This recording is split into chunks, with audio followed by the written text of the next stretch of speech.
آزاداندیش؟ سوالی را که ایشان جواب ندادن خودم اجازه دارم جواب بتون. وقت استفاده کردن ایتان. خب عزیزان دل، امروز نقد ما باعث شده که جرأت نکنن اسلامگرایان سن عایشه را در لایو زنده پیشوری 2000 و حداقلش 3000 نفر بگویند. این از نقد شیران هست، عامیانه بگویم. خودم را یک عضو کوچک اون گروه آزاداندیشان و روشنفکران میدانم، روشنگران میدانم، یک عضو بسیار کوچک که باعث شده در برنامه زنده اینو حدیثشون را باز کردن نتوانند. حالا ما کی کار انجام میتیم دیگه، این کار انجام میتیم و این حدیث را باز میکنیم برای این. خب ببین عزیزان، چه وقت با پیامبر ازدواج کرده و چند ساله بوده، حالا کاش که این کار را خودشان انجام میدادن. من بالای تصویر شما میزنم متاسفانه. خب میریم بزرگواران. ببینید بزرگواران، کتاب صحیح مسلم روایت 2440 از عایشه روایت است که گفت او با دخترانی در نزد رسول الله بازی میکرد. کودک پیش شوهر خود با دخترکا بازی میکرده.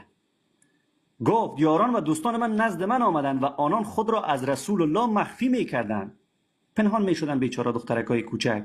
دوباره آنان را نزد من برمیگرداند. این قدر دردآور نیست.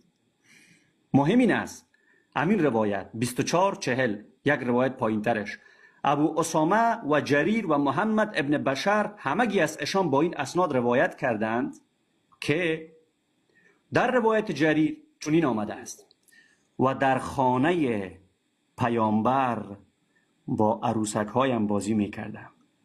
ببین نظام اخلاقیات دارن اینها، این اخلاقیاتشان هست. وقتی با دختر 9 ساله میشه ازدواج کرد، پس شما میین مرجع برای اخلاقیات از ما دنبال میکنین؟ کتاب صحیح مسلم. و چرا صحیح بخاری را با افتخار باز نمیکنین که کتابتان از افتخارتان هست؟ اونجا بیان شده مستقیم پدرش هم حاضر نبوده دخترک را بده. ببینید عزیزان، باب 39 شوهر دادن مرد دختر خردسال خود را. ابوبکر چی میگفته؟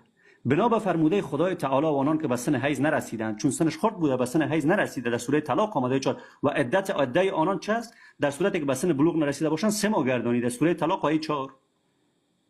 ببینید روایت 5133 صحیح بخاری از سفیان از هشام از پدرش روایت است که عایشه گفت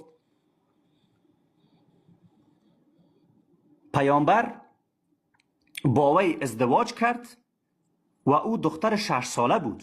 عزیزان از اخلاق صحبت میکنیم ما. و با وی زفاف کرد، یعنی رابطه جنسی جماع، و او دختر 9 ساله بود و 9 سال نزد آن حضرت ماند.